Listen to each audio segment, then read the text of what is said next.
नमस्कार मित्रों, मैं पुरुषोत्तम भार्गव चाणक्य गुरु डिजिटल प्लेटफॉर्म पर एक बार फिर आपका स्वागत करता हूं। जैसा कि मित्रों, हमने पूर्व की क्लास में राष्ट्रपति के बारे में अध्ययन किया था।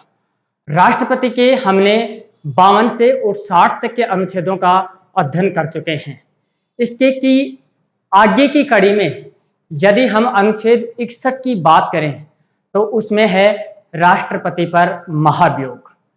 बहुत अच्छा टॉपिक है, आराम से इसको समझना है कि राष्ट्रपति पर महाभियोग। अनुच्छेद 61 राष्ट्रपति पर महाभियोग।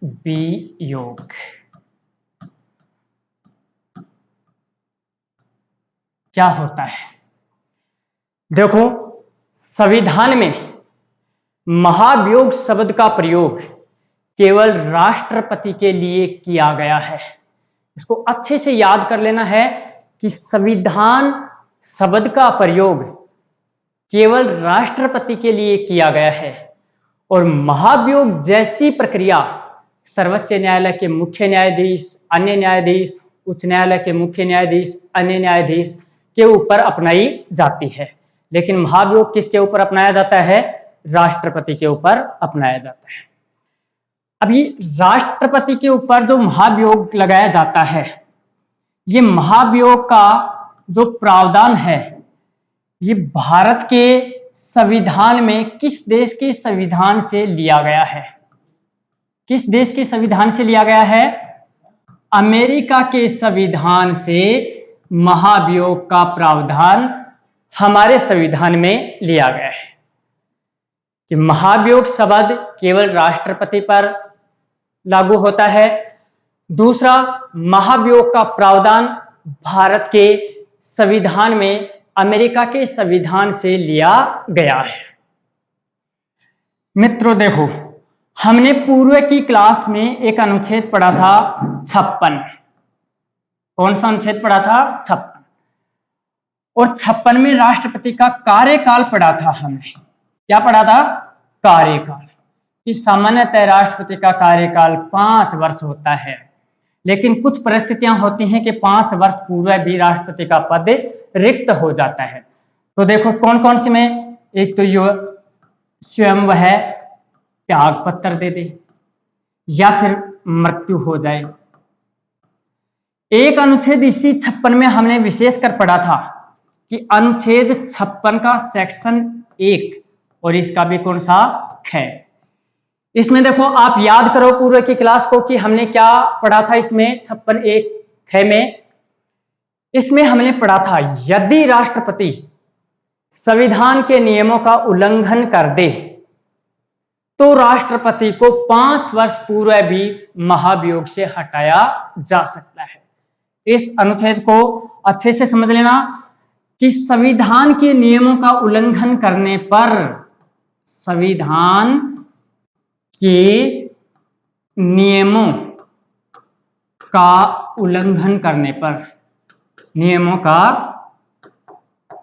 उल्लंघन करने पर राष्ट्रपति को 5 वर्ष पूर्व महाभियोग से हटाया जा सकता है। अब मित्रों, कि महाभियोग जब लगाया जाता है तो उस समय ही ये डिफाइन किया जाता है कि संविधान के कौन से नियमों का राष्ट्रपति ने उल्लंघन किया है। पहले से कहीं भी हमारे भारत के संविधान में ये नहीं है कि इन कृत्यों को ये माना जाएगा कि ये संविधान के नियम के उल्लंघन हैं।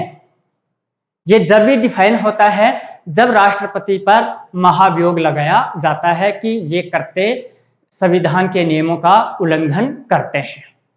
अब हम पढ़ रहे हैं कि राष्ट्रपति पर महाभियोग कैसे लगाया जाता है। राष्ट्रपति पर महाभियोग कैसे लगाया जाता है? देखो, संसद के 2 सदन होते हैं। संसद के कितने सदन होते हैं? 2 सदन। एक होता है लोकसभा और एक होता है राज्यसभा। एक लोकसभा और एक राज्यसभा, संसद के 2 सदन। अब मान लो किसी राष्ट्रपति पर महाभियोग चलाया जा रहा है, तो कैसे इसकी प्रक्रिया होती है महाभियोग की। संसद के 2 सदन हैं, एक लोकसभा है और एक राज्यसभा है। पहली बात तो क्या है कि किस आधार पर महाभियोग चलाया जा सकता है? राष्ट्रपति ने संविधान के नियमों का उल्लंघन करने पर। किसका उल्लंघन करने पर? संविधान के नियमों का उल्लंघन करने पर राष्ट्रपति पर महाभियोग चलाया जा सकता है। अब हम पढ़ रहे हैं कि कैसे इस प्रक्रिया को संसद में चलाया जाता है। संसद के दोनों सदन महाभियोग का प्रस्ताव चलाने के लिए स्वतंत्र होते हैं, यानी पहले किसी भी सदन में महाभियोग चलाया जा सकता है, यानी दोनों सदन ही इस बात के लिए स्वतंत्र हैं कि कोई भी सदन में, चाहे लोकसभा में चला सकते हो चाहे राज्यसभा में। ऐसा नहीं है कि पहले लोकसभा में ही चलाना होगा, ऐसा भी नहीं है कि पहले राज्यसभा में ही चलाना होगा। दोनों सदन इस बात के लिए स्वतंत्र हैं कि किसी भी सदन में राष्ट्रपति पर महाभियोग चलाया जा सकता है। अब देखो, पहला सदन, कोई भी मान लेते हैं हम यहां पर उदाहरण के बेस पर कि पहला सदन कि पहली बार लोकसभा में चलाया जा रहा है। एग्जाम्पल के तौर पे समझ रहे हैं हम कि पहली बार लोकसभा पहल कर रही है किसका? महाभियोग का। तो क्या किया जाएगा लोकसभा के द्वारा कि इसके 1/4 सदस्य क्या करेंगे? लिखित में प्रस्ताव रखेंगे। क्या करेंगे? लिखित में प्रस्ताव रखेंगे। लोकसभा के जो टोटल सदस्य हैं उनमें से 1/4 सदस्य लिखित में प्रस्ताव रखते हैं और 14 दिन पूर्व, कितने दिन पूर्व? 14 दिन पूर्व इसकी राष्ट्रपति को सूचना दी जाती है। किसको सूचना दी जाती है? राष्ट्रपति को सूचना दी जाती है कि आपके ऊपर क्या चलाया जा रहा है? महाभियोग चलाया जा रहा है। इन 1/4 सदस्यों ने लिखित में प्रस्ताव रख दिया कहां पर? लोकसभा में। अब लोकसभा के 2/3 बहुमत से, कितना बहुमत होना चाहिए? 2/3 बहुमत से यदि यह सदन इस प्रस्ताव को पारित कर देता है, पारित होने के बाद में यह महाभियोग का प्रस्ताव अगले सदन में जाता है। यहां हम जो समझ रहे हैं इसके आधार पर अगला सदन कौन सा है? राज्यसभा, क्योंकि पहले हमने कहां पर रखा? लोकसभा में। तो लोकसभा से पारित होने के बाद में अगले सदन में गया और अगला सदन यहां पर कौन सा है? राज्यसभा में। यदि हम पहले राज्यसभा में रखते और यहां से 2/3 बहुमत से पारित हो जाता तो फिर इसका अगला सदन कौन सा होता? लोकसभा। समझ में आ रही है कि पहले जो सदन रखता है यदि वह सदन 2/3 बहुमत से पारित कर देता है तो यह प्रस्ताव कहां जाता है? अगले सदन में। और यहां जब हम समझ रहे हैं तो यहां पर अगला सदन कौन सा है? राज्यसभा। अगला सदन लगाए गए आरोपों की जांच करता है। क्या करता है? जो लगाए गए आरोप हैं उन आरोपों की क्या करेगा? जांच करता है। या फिर लगाए गए आरोपों की जांच करने के लिए एक समिति का गठन किया जाता है। किसका गठन किया जाता है? एक समिति बनाई जाती है और वो समिति किसके निर्देशन में बनती है? जो समिति बनाई जाती है उसका अध्यक्ष कौन होता है? भारत के सर्वोच्च न्यायालय, भारत के सर्वोच्च न्यायालय के, भारत के सर्वोच्च न्यायालय के मुख्य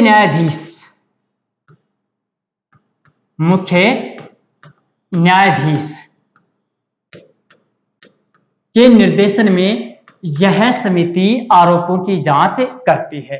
या तो यह सदन आरोपों की जांच करता है या फिर जांच के लिए एक समिति गठित की जाती है, और उस समिति का अध्यक्ष कौन होता है? सर्वोच्च न्यायालय का मुख्य न्यायाधीश होता है। उसके बाद राज्यसभा भी यदि अपने 2/3 बहुमत से पारित कर दे इस प्रस्ताव को, यानी दूसरे सदन भी इस प्रस्ताव को यदि अपने 2/3 बहुमत से पारित कर देती है, तो राष्ट्रपति उसी क्षण अपने पद से हट जाता है। यानी जैसे ही राज्यसभा से यानी दूसरे सदन से पारित होता है तो राष्ट्रपति अपने पद से हट जाता है। जब दूसरे सदन में यह प्रक्रिया चलती रहती है महाभियोग की, तो राष्ट्रपति या तो स्वयं उपस्थित हो सकता है अपने बचाव के लिए, या अपना कोई भी प्रतिनिधि भेज सकता है। क्या कर सकता है? या अपना कोई भी प्रतिनिधि भेज सकता है। यानी दूसरे सदन में राष्ट्रपति खुद या तो खुद जाके अपना बचाव पक्ष रख सकता है, या अपना कोई भी प्रतिनिधि भेजकर अपना बचाव पक्ष रख सकता है। अब देखो, एक हमने अनुच्छेद 54 पढ़ा था, आपको याद होगा कि अनुच्छेद 54 में क्या था? राष्ट्रपति का निर्वाचक मंडल। ये पढ़ा था हमने कि राष्ट्रपति का निर्वाचक मंडल। और निर्वाचक मंडल में क्या था कि संसद के दोनों सदनों के निर्वाचित सदस्य और विधानसभाओं के निर्वाचित सदस्य राष्ट्रपति के चुनाव में भाग लेते हैं, यानी वो मतदान करते हैं। यहां पर इस महाभियोग में कौन सदस्य भाग लेते हैं? संसद के दोनों सदनों के निर्वाचित प्लस मनोनीत, निर्वाचित प्लस मनोनीत, यानी ये सभी सदस्य, संसद के सभी सदस्य राष्ट्रपति पर लगाए गए महाभियोग की प्रक्रिया में भाग लेते हैं। यानी दोनों सदन के निर्वाचित भी और मनोनीत भी सभी सदस्य इस महाभियोग की प्रक्रिया में भाग लेते हैं। राज्यों की विधानसभाओं से कोई भी सदस्य इस महाभियोग की प्रक्रिया में भाग नहीं लेता है। देखना, फिर से देखना इसको कि राष्ट्रपति पर महाभियोग संसद के दोनों सदनों में किसी भी सदन में चलाया जा सकता है। यानी इसके लिए दोनों ही सदन स्वतंत्र होते हैं, चाहे पहले राज्यसभा में चला सकते हैं चाहे लोकसभा में। जो सदन पहले चलाता है उस सदन के 1/4 सदस्य लिखित में प्रस्ताव को रखते हैं और राष्ट्रपति को इसकी 14 दिन पूर्व सूचना दी जाती है। यदि वह सदन जो पहले प्रस्ताव को चला रहा है वह अपने 2/3 बहुमत से इस प्रस्ताव को पारित कर देता है, तो यह प्रस्ताव अगले सदन में भेजा जाता है और अगला सदन लगाए गए आरोपों की जांच करता है, या फिर जांच करने के लिए सर्वोच्च न्यायालय के मुख्य न्यायाधीश के निर्देशन में एक समिति गठित करता है और यह समिति आरोपों की जांच करती है। उसके बाद यदि राज्यसभा भी अपने 2/3 बहुमत से इस प्रस्ताव को पारित कर देती है, तो राष्ट्रपति उसी क्षण इस पद से हट जाता है। और महाभियोग के इसमें प्रक्रिया में संसद के दोनों सदनों के निर्वाचित और मनोनीत सभी सदस्य भाग लेते हैं। आज तक भारत के किसी भी राष्ट्रपति को महाभियोग से नहीं हटाया गया है। अब एक बार एक आरएस में क्वेश्चन आया था कि राष्ट्रपति पर जो महाभियोग है वह अर्धन्यायिक प्रक्रिया है। अब ये अर्धन्यायिक प्रक्रिया क्यों है? क्योंकि एक तो जुडिशियल से संबंधित व्यक्ति इसकी जांच कर रहे हैं, और दूसरा क्या है कि यह दंड देने की प्रक्रिया नहीं है, यह केवल इसमें न्यायपालिका के इस सदस्य के द्वारा केवल इसकी जांच की जाती है। इस कारण से महाभियोग एक क्या है? अर्ध न्यायिक प्रक्रिया है। क्या है? अर्ध न्यायिक प्रक्रिया है महाभियोग की। ये था राष्ट्रपति के ऊपर महाभियोग। महाभियोग जैसी प्रक्रिया नहीं, महाभियोग जैसी प्रक्रिया लगाई जाती है किसके ऊपर? न्यायाधीशों के ऊपर। महाभियोग तो केवल किसके ऊपर लगाया जाता है? राष्ट्रपति के ऊपर ही लगाया जाता है। इस प्रकार से अनुच्छेद 61 राष्ट्रपति पर महाभियोग का उल्लेख करता है। अब हमें पढ़ना है अनुच्छेद 62, आर्टिकल 62। इसमें क्या है? राष्ट्रपति की पद रिक्ति की दशा।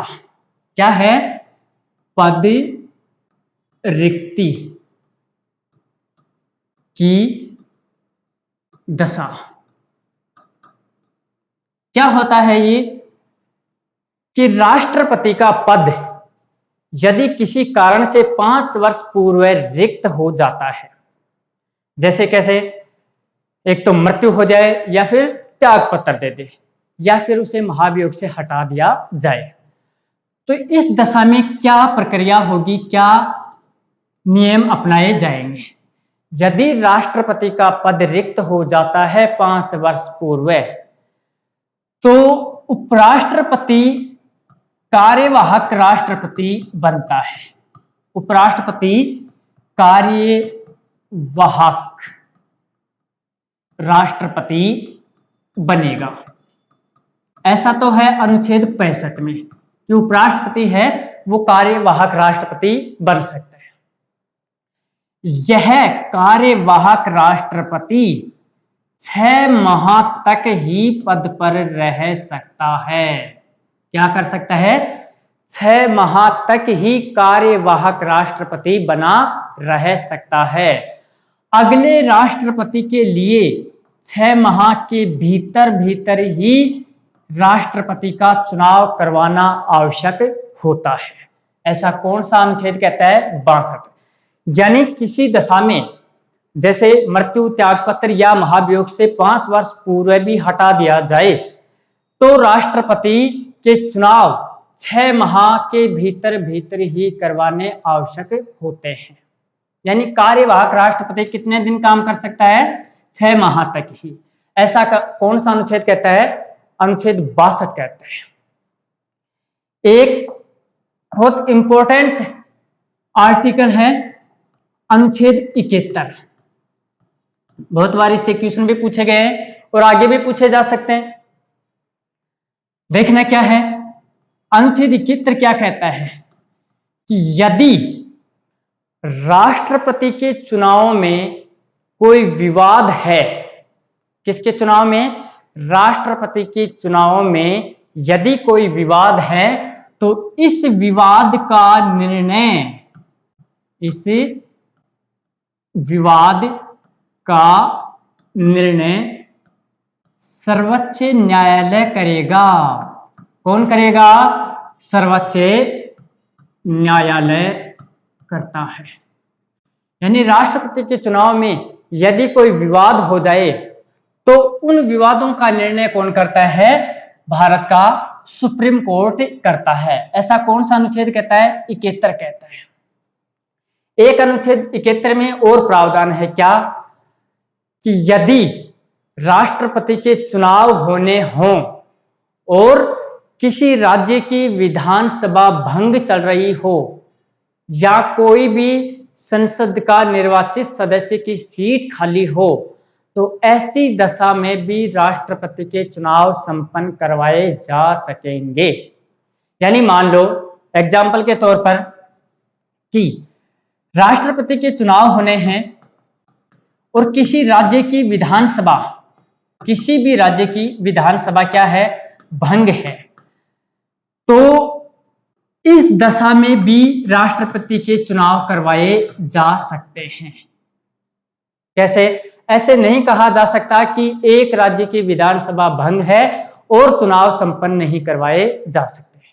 तो एक राज्य की हो, एक से अधिक राज्यों की भी यदि विधानसभाएं भंग हैं, तो भी राष्ट्रपति का चुनाव संपन्न करवाया जाएगा। ऐसा भी कौन से आर्टिकल में लिखा हुआ है? अनुच्छेद 71 में लिखा हुआ है। तो हमने कितने अनुच्छेद पढ़े? 61, 71 और 62। 3 अनुच्छेदों का अभी तक हमने अध्ययन किया है। बहुत सिंपल से अनुच्छेद हैं, समझने में कहीं भी दिक्कत नहीं आएगी और क्वेश्चन इसमें से हर एग्जाम में लगभग आता ही रहता है। इनसे बाहर कहाँ जाएगा, क्योंकि संविधान का सबसे इंपॉर्टेंट यदि मुझे पूछा जाए टॉपिक है वो कौन सा है, भारत का राष्ट्रपति। तो इसलिए हम आराम से आसानी से इसको समझते जा रहे हैं। एक जो अनुच्छेद है वो है आर्टिकल 361, अनुच्छेद 361। अब ये अनुच्छेद 361 क्या कहता है? यह अनुच्छेद 361 कहता है राष्ट्रपति के विशेषाधिकारों के बारे में चर्चा करता है। किसके बारे में चर्चा करता है? राष्ट्रपति के विशेषाधिकार। विशेषाधिकार कौन सा अनुच्छेद? 361 कहता है कि राष्ट्रपति के कुछ विशेष अधिकार होते हैं। कौन कौन से होते हैं? देखो कि राष्ट्रपति अपने किसी भी कर्तव्य के लिए, राष्ट्रपति अपने किसी भी कर्तव्य के लिए किसी भी न्यायालय के प्रति, किसी भी न्यायालय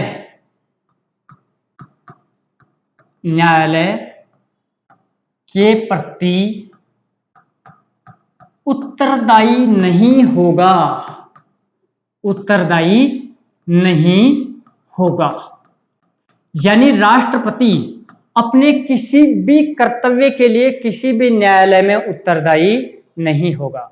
यानी वह अपने किसी भी काम की व्याख्या जाके न्यायालय में नहीं कर सकता, यानी उसके प्रति उत्तरदायी नहीं होता है। किसके प्रति? न्यायालय के प्रति। यानी अपना जो भी कोई करता है राष्ट्रपति, संविधान का शक्तियों का प्रयोग करता है, तो उसके प्रति राष्ट्रपति न्यायालय में उत्तरदायी नहीं होता है।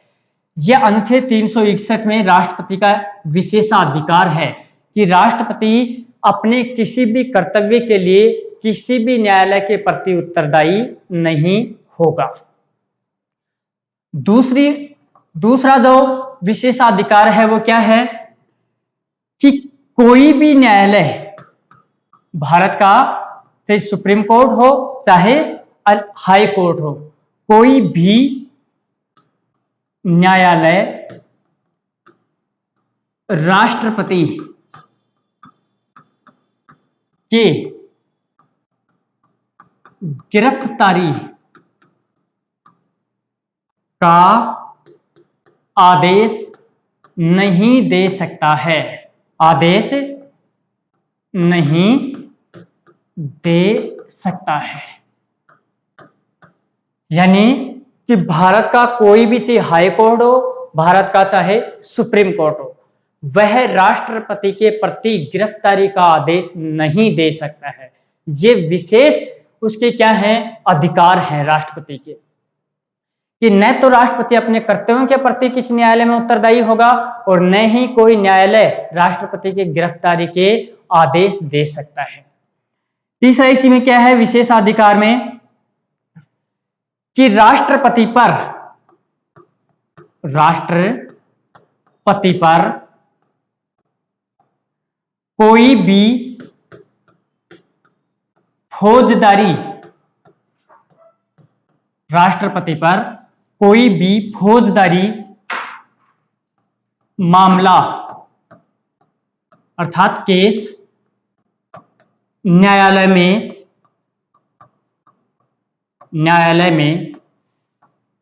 नहीं चलाया जा सकता है।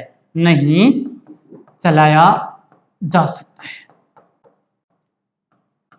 यानी जो फौजदारी के केस होते हैं, मारपीट के, इनके केस क्या हो सकते हैं? राष्ट्रपति के ऊपर नहीं चलाए जा सकते हैं। बात करें हम दीवानी न्याय मामले की, दीवानी मामले की, यदि राष्ट्रपति पर दीवानी मामला चलाना है, दीवानी मामला अर्थात केस मामला चलाना है तो इसकी सूचना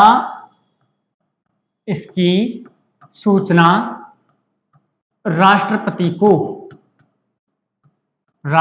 को 2 माह पूर्व दी जानी आवश्यक है।